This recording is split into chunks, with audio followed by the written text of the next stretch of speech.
Hello everyone, welcome back.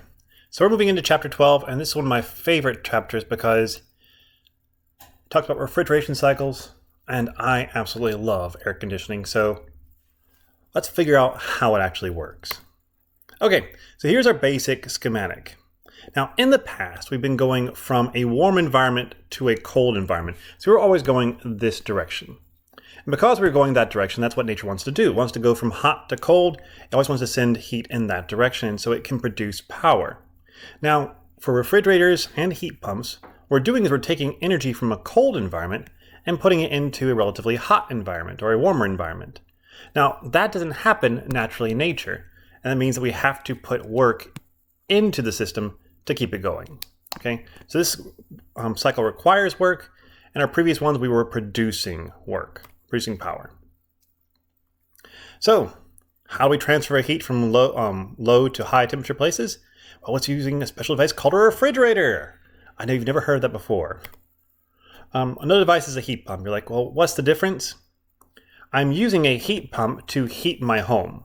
That is the purpose of the heat pump. I'm taking energy from a cold place and sticking it into my house to keep it warm. A refrigerator, I'm trying to keep the cold stuff cold. All I care about is taking energy out of it, okay? That is the difference here. Refrigerator, I'm taking energy out of the cold because I want to keep it cold. Heat pump, I'm taking energy out of the cold because I want to keep myself warm. So slightly different reason for those. And that's the reason that they have different coefficient of performance. So a refrigerator, I'm always talking about that cooling effect.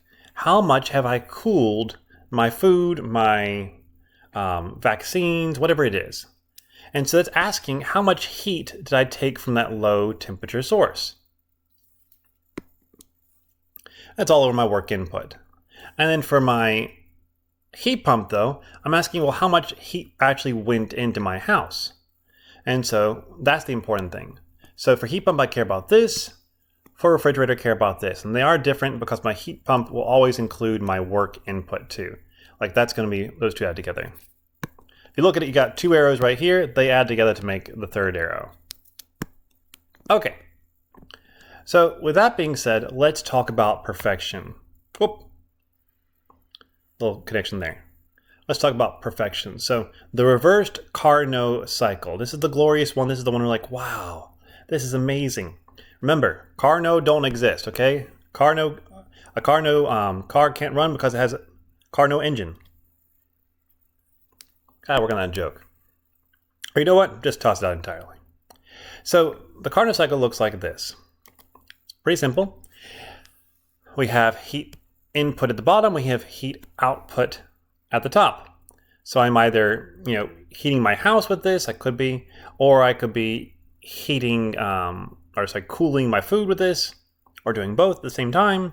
I mean, your refrigerator does actually heat your house.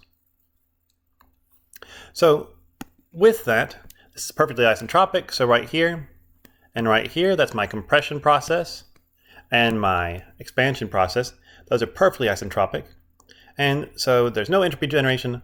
And because of that, I have the ability to say, well, my coefficient performance is not just a ratio of heats anymore. Now it's a ratio of temperatures. But remember, that's always in absolute units. Always in absolute units. Though if you ever forget how to do these equations, just go back to what they are. How much heat got moved over how much energy it took to move that heat. Now, as I have smaller and smaller temperature differences, so if I go from trying to cool from where I am right now to right here, I'm going to have a much higher coefficient of performance. It's much more efficient to have small temperature differences. The bigger it is, if it's 1 billion degrees outside, I want to have it like -40 in my house, it's not going to be very easy for it to do that. You're going to be, it's going to take a lot of work to do that. But small steps typically work, which is why a lot of times if we want to have high refrigeration, we'll do it in multiple steps. So each one's more efficient. Okay, like I said, this is the most efficient refrigeration cycle, operating between two set temperatures. That's the important thing. It's between two set temperatures. Technically, if I was using a Carnot cycle to go from here all the way up, I just picked a regular actual cycle to refrigerate my house, I could have a better one if it was only having to cool from here to here. Okay, so it's always between the same settings. Now, we don't actually do this. Why? Well, there's two reasons. First off, having a perfectly isentropic compressor just doesn't typically happen. Yes, your refrigerator does have a compressor on the back of it, okay? It is pressurizing it, that's there. But more than that, we don't have turbines attached to our refrigerators. If you have a turbine attached to your refrigerator, please let me know. Instead, you usually have some sort of throttling process, which is got no moving parts. It's usually a capillary valve. It's just a very thin tube.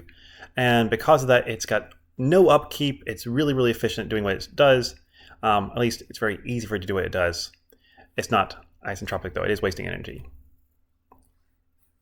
Okay, but 2 to 3, you're like, well, I have a compressor. Why is this not okay? Well, the reason it's not okay is because if you look at this diagram right here, what we see is that this is a mixture. So I currently have liquid and gas in here, okay?